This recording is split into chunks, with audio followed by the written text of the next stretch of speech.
Do you want to know how to get your child to talk about school with you?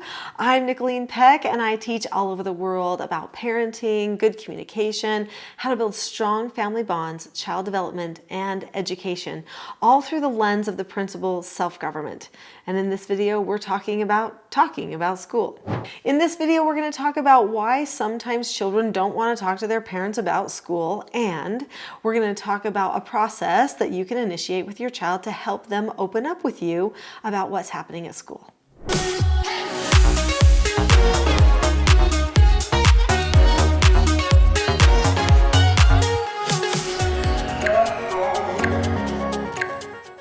One of the main reasons that children don't want to talk to their parents about school is because school is boring for them. They don't like recalling what's happening at school when they're not at school. And I think as parents, we could probably relate to that, right?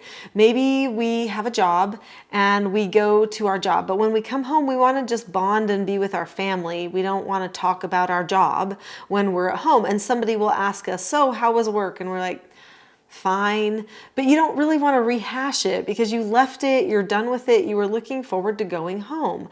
And the children feel the same way oftentimes.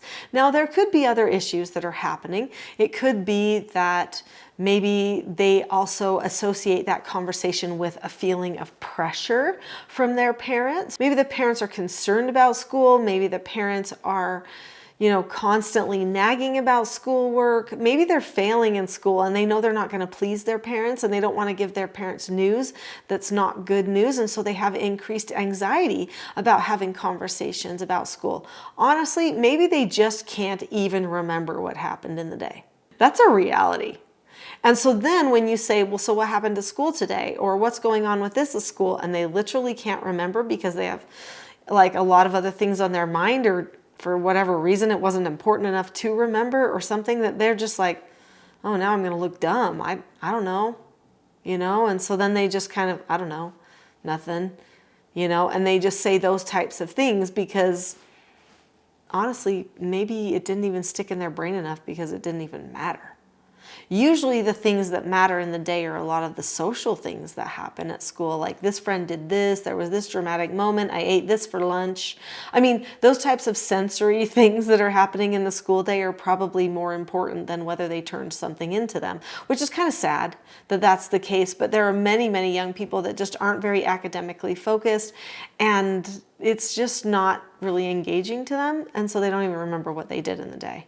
Those are just a few of the reasons where your child might not want to open up with you about school, but probably another big one that we need to mention before we move into what to do about the situation is relationship with parent.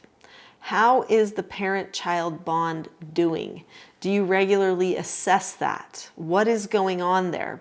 If your child has a good bond with you, then your child is more likely to open up with you, casually talk with you. If they also trust that they really can't disappoint you that much, that you're always there for them, that you're not going to be a person who is heavy-handed about school or take their school grades personally, then they'll probably open up with you a lot more. If they feel like you're going to judge them for their social or judge them for their academic excellence or lack of excellence, then they're probably not going to want to open up as much because it basically just seems like a judgment session. Why would I have a conversation with my parent just to be judged? And especially if I don't feel like I can fully trust my parent, I'm not bonded to my parent, or I have taken on the narrative that I have let my parent down because all my parent does is give me criticism about things, then why would I want to open up to my parents? So they're going to put up a wall. Now, there's also other things that happen at different developmental stages for the child. For instance, the child may be in their, puberty stage and adolescence, and during which time they start pulling away from their parents a lot more, just naturally, because they start wanting to be a little bit more independent and take care of things by themselves.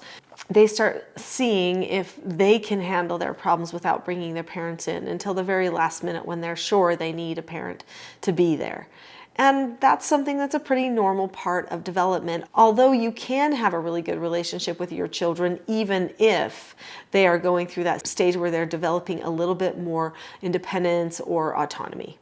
If you've been studying teaching self-government for a while, then you know that I teach that there are 5 different teaching styles that parents can use to help their children learn self-mastery, to take ownership of their own behaviors, to self-assess and analyze and make plans for better communication. One of these 5 teaching styles is called parent counseling sessions. This is a really special time when a parent and a child will sit down together to discuss one particular issue. This type of a conversation should feel safe and understanding. It should feel like a good connective moment has happened, not like something awkward has occurred or something that didn't feel safe.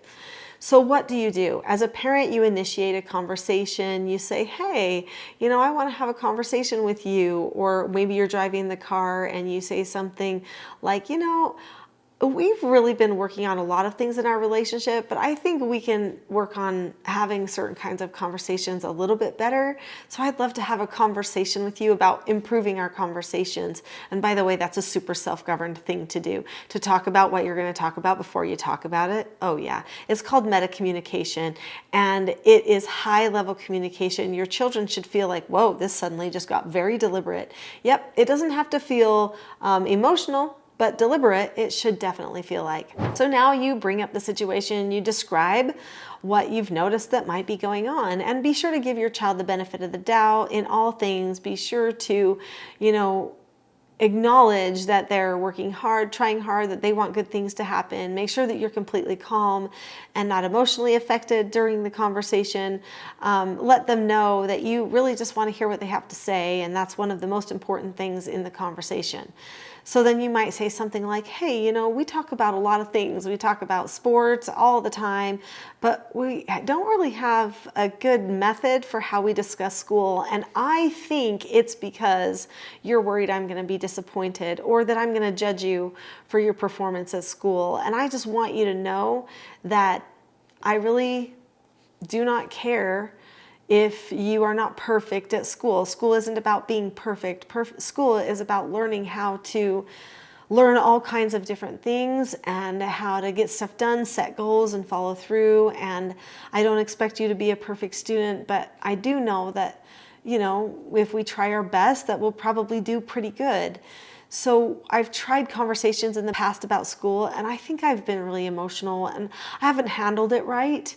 And so I would like for us to plan for how we do want to have our conversations about school. So now the child is like, okay, now we're going to talk about how we want to talk about school. This is very interesting. So now I'm going to bring the child into the conversation and say, have you noticed like how when we talk about school, it doesn't go right?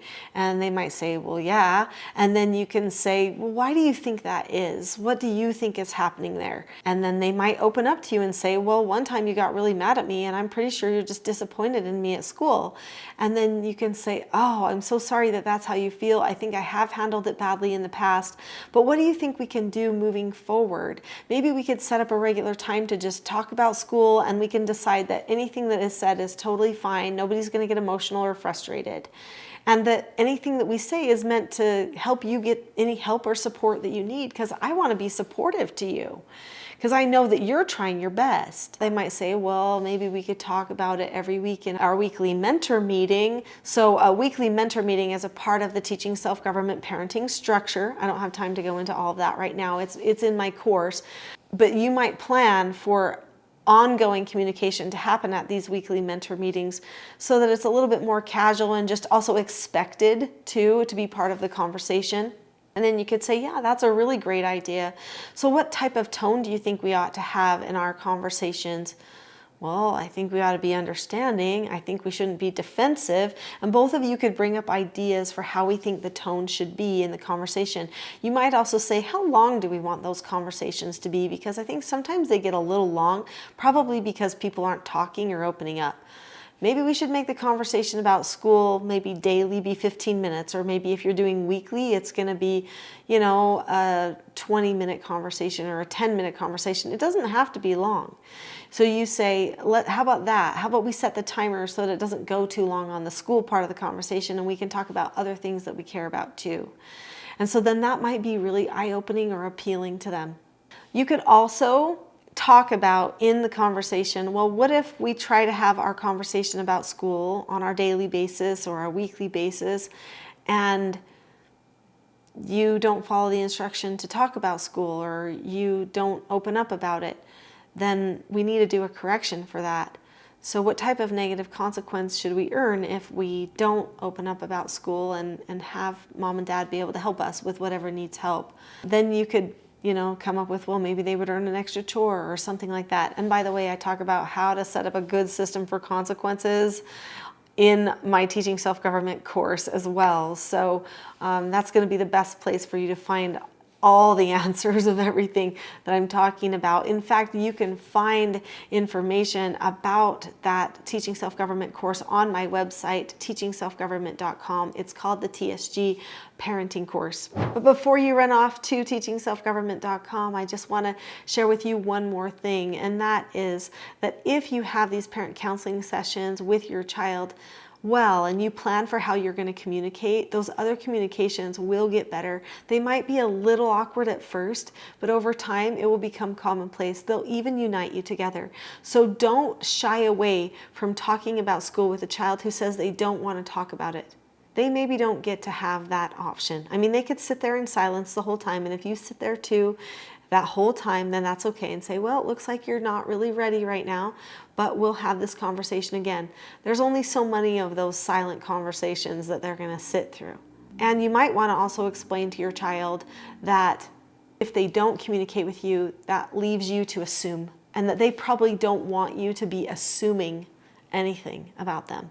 So make sure that they know that, but if you don't talk, then you'll say, okay, well, I'm going to assume this, and I'm going to call your teacher. Right? And so now you have to just take action without their input. They'll soon not want that to happen. Don't lose heart. Stay warm and open and understanding. Make sure you take them at their face value. And if they don't talk to you, then make sure you let them know the way you'll handle it going forward. Anyway, there's so many more pieces to the self-government picture for them. They probably need to learn how to follow instructions. They probably need to learn how to disagree appropriately with you if they are afraid of having an argument about school. And those are things that you can all learn too. They are all on the Teaching Self-Government Parenting course. So go to teachingselfgovernment.com and get the TSG Parenting course today.